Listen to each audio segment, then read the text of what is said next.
مولانا صاحب بلال خالد صاحب انگلینڈ سے پوچھتے ہیں، مولانا صاحب آج کل میں نے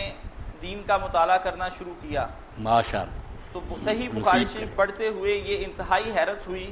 کہ نبی کریم صلی اللہ علیہ وسلم نے کچھ لوگوں کو اونٹوں کے پیشاب پینے کی ہدایت کی، مجھے پڑھ کر حیرانی ہوئی، اور بعض غیر مسلموں نے پڑھی تو ناک میں دم کر دیا۔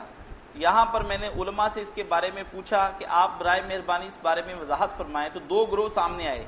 ایک کے نزدیک یہ حدیث غلط ہے چاہے صحیح بخاری پہ ہیں، دوسرے کہتے ہیں کہ یہ حدیث صحیح ہے، آپ کی رائے درکار ہے، یہ عجیب حدیث ہے، کچھ ایسا جواب دیں کہ عقل مطمئن ہو جائے اور غیر مسلم خاموش ہو جائیں۔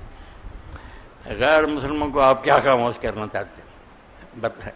یہ برطانیہ کا وزیر اعظم تھا، عیسائی تھا یہ کون؟ جی وہ اپنا پیشاب پیتا تھا، ایسے ہی جانوروں کا تو کچھ آ رہا، رنجیت وہ اپنا پیشاب ضائع نہیں کرتا تھا، برتن میں کرتا سنبھال کر اور بالکل پیتا، اور کہتا تھا جتنا اس سے مجھے بیماریوں سے شفا نہ، کوئی بیماری میرے قریب نہیں آتی۔ یہ غیر مسلم وزیر اعظم کی بات بتا رہا۔ تو اس لیے علاج کے لیے یہ اگر ناپاک بھی ہیں نا، اول تو بہت سے علماء کہتے ہیں کہ یہ جانور جو نا حلال، ان کے پیشاب ناپاک نہیں، اگر ضرورت پڑ جائے تو یہ معقول الرحم جانور کہ یہ کپڑے پر بھی لگ جائیں دوسرے، وہ ناپاک نہیں، اور پینے کی ضرورت آ جائے نا بیماری۔ اب حال یہ تھا کہ وہ مدینہ میں آ کر ٹھہرے، پیٹ اتنے بڑے بڑے ہو گئے، ان کو بیماری ہوگی، اور اس کا علاج یہی تھا کہ یہ جو ہے نا ان کے پیٹ اتنے بڑھ گئے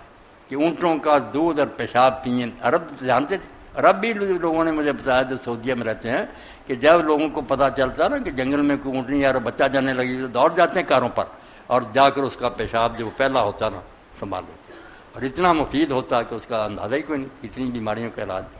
تو اگر حرام بھی ہے تو تداوی بالمحرم جو ہے نا اس کا مسئلہ الگ ہے، مجبوری ہو جائے علاج یہی ہو تو کر سکیں، بغرض علاج یہ جائز ہاں ہے، جائز، صحیح، بالکل نہ کہیں کہ ٹھیک نہیں، ٹھیک ہے یہ۔